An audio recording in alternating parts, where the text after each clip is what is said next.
Video के माध्यम से 2026 की प्रतियोगी बोर्ड परीक्षा के लिए अनिवार्य कुछ सवाल बता रहा हूँ, जो कि कभी कभी ये पूछ दिया करता है और आप इसको बना नहीं पाते, जबकि इसमें कुछ है नहीं। ये सवाल जो है सिर्फ बात बनाने वाला सवाल है, सिर्फ बनाना कहीं कुछ नहीं है, ना कोई इसका सूत्र है, न इसको बनाने में कोई परेशानी है, ठीक है। लेकिन आप इसको समझें ये क्या करना है। ये सवाल जो दिया गया है, ये सवाल है आपका कि शून्य पर समाप्ति करा की जांच करके बताइए उनको किसी प्राकृतिक संख्या, कोई प्राकृतिक संख्या है जो n के लिए 4 पर पावर इस तरह का 4 पर जैसे पावर n में कोई संख्या नहीं कर पावर 2 4 6 8 10 कुछ भी हो सकता है। यदि इस पावर में हम कुछ भी रखें तो उसका मान अंक शून्य पर समाप्त हो जाएगा। यदि मान रखें कि हम इसको हल करने पर शून्य प्राप्त हो सकता है, ये वो करना है। तो इसके लिए पहले को जानना हो कि शून्य समाप्त होता कैसे। ये चीज गौर करके देखिए, किसी भी संख्या में 2 और 5 जब तक शामिल नहीं रहेगा, 5 गुना 10 तभी शून्य पर समाप्त होगा।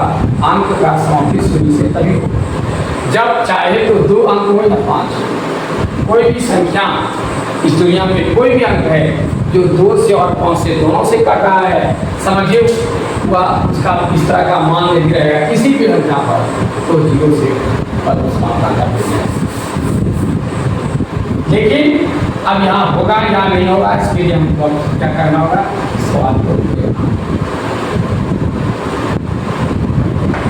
चूंकि 4 पर पावर ये 4 पर पावर n के लिए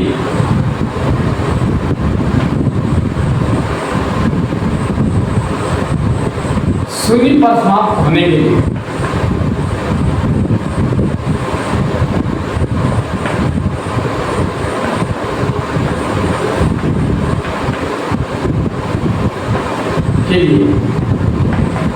संख्या 2 एवं 5 से भाज्य होनी चाहिए।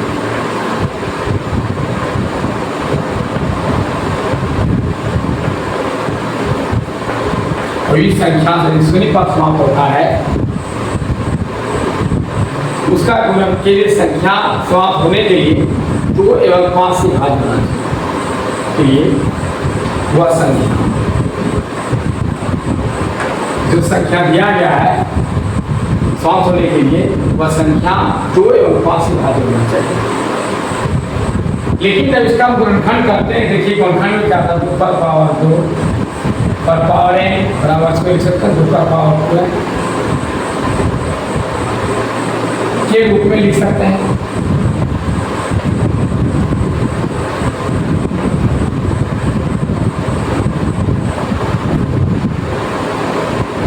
यदि यहाँ पर n के जगह पर कोई भी संख्या लेते हैं तो इसका हल शून्य पर समाप्त है। यदि वहाँ पर 5 हम देते हैं, 5 गुना 10, देखिए 10 ऐसे करते हैं तो 2 को 2 गुना 2 गुना 2 गुना कीजिएगा, आगे शून्य पर समाप्त होगा। तो क्या लिखेंगे इसे, यहाँ केवल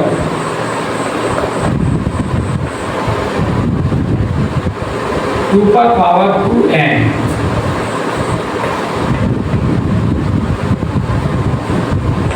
में इसका गुणनखंड इसके गुणनखंड में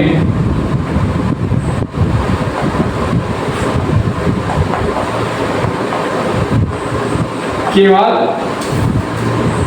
2 ही शामिल है। अब देख लीजिए, यहाँ 2 ही शामिल है, ठीक है। जबकि इसके लिए 5 अनिवार्य है, इसके लिए 2 एवं 5 अनिवार्य है।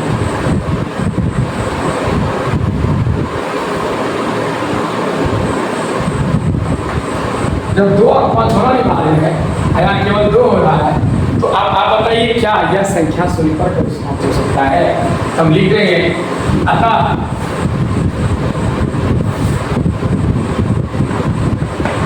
और पावर n के लिए कोई भी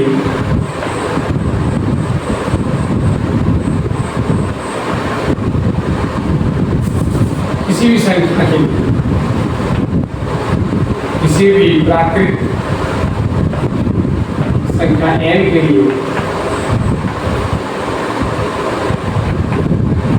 शून्य पर समाप्त होगी।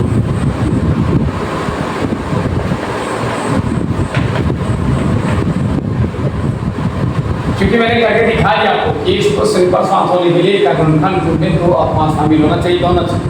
लेकिन यहाँ सिर्फ 2 ही शामिल है, 5 का अभाव है, सब शामिल नहीं है।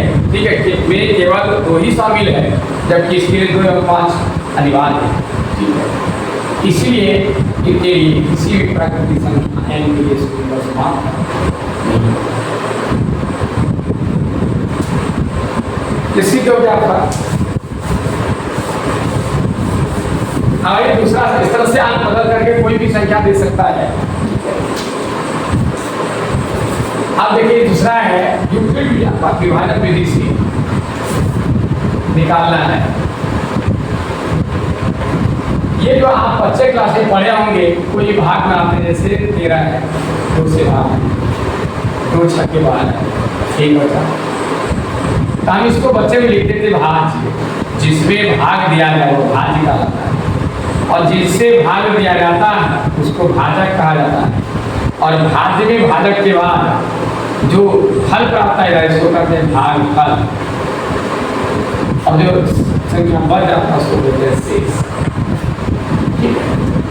इसी को हमारे विद्वानों ने भाज्य को ए माना है, ठीक है, भाजक को बी माना है,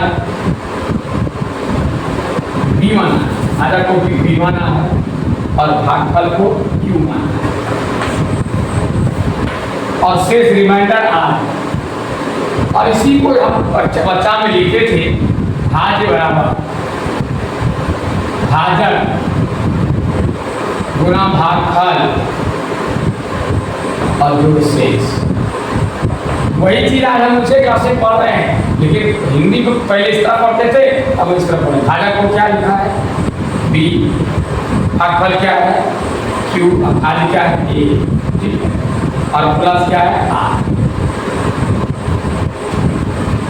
यही तो आपको यूक्लिड विभाजन विधि के द्वारा मैंने सूत्र जो बनाया ए बराबर बी क्यू प्लस आर, ये तो सूत्र बनाया, यही चीज है। ठीक है ना, हम लोग सिर्फ समझ नहीं पाते हैं सूत्र को, सोचते हैं जो याद हो जाता भूल जाते हैं। समझिए, कोई भी सूत्र को समझ लीजिएगा तो भूलने का कोई चांस नहीं। ये बी क्या है, ये बी भाजक है, आर क्या है रिमाइंडर शेष है, क्यू क्या है भागफल, और ये भाज्य है। ठीक है, और इसी पर ये सवाल को बनाना है। देखिए कितना आसान है, ए बराबर बी क्यू प्लस आर, सबसे बड़ी संख्या में ही भाग दिया जाता है, यही हुआ तो 963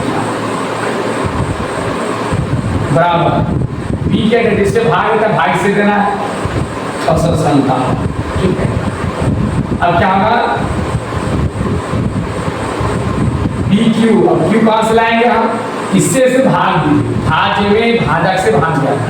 क्या बार खाएगा, देखिए जैसे लोअर भाग करता है छोटा भाग करता है तो इसी रहता है, एक ही भाग खाता है। जब एक बार भाग खाएगा, भाग में क्या था घटता है, इतना भाग देते हैं। जैसे 963 में हम 657 से भाग दें, एक बार खाए तो इसको घटाएंगे हम, ठीक है, ये घटा के लिखना 7 13, यहाँ कुछ नहीं बचा, शून्य हुआ और 306।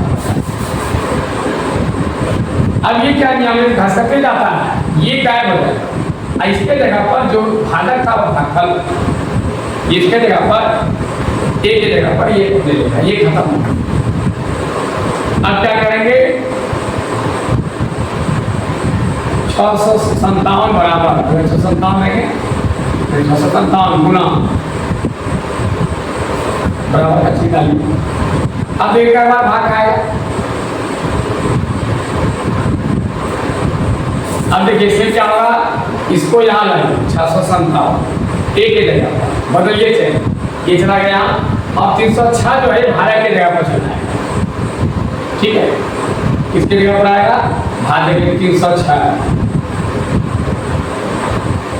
समझ लीजिए फिर से ये खत्म हो गया, 693 जो था ये समाप्त हो गया, इसका जगह इसने ले लिया, 657 आ गया। ठीक है, उसके बाद जो शेष था उसने जगह लिया भाजक का। अब फिर से तैयार कीजिए से भाग से, तो 2 बार कम से कम खाता है, 612 होगा, बस्ता कितना 7 2 या 5, फिर 5 में या 4 और खत्म हो गया। ठीक है, अब फिर इस बार ये खत्म हो जाएगा, इसके जगह पर ये आ जाएगा 306 बराबर, और इसके जगह पर ये शेष चलाएगा। फिर नया तैयारी करना है, इससे विभाग करना है। ठीक है, यदि 9 बार खेला तो 9 तो 36 जाता है, 8 बचे 8 जो 32 होता है, 7 बार खेला 7 जो 28, 7 बार खेला तो 7 बचे 35 के 5 बार के 3 7 जो 28 3 31, फिर बड़ा 7 में 35 5 बार के 3 और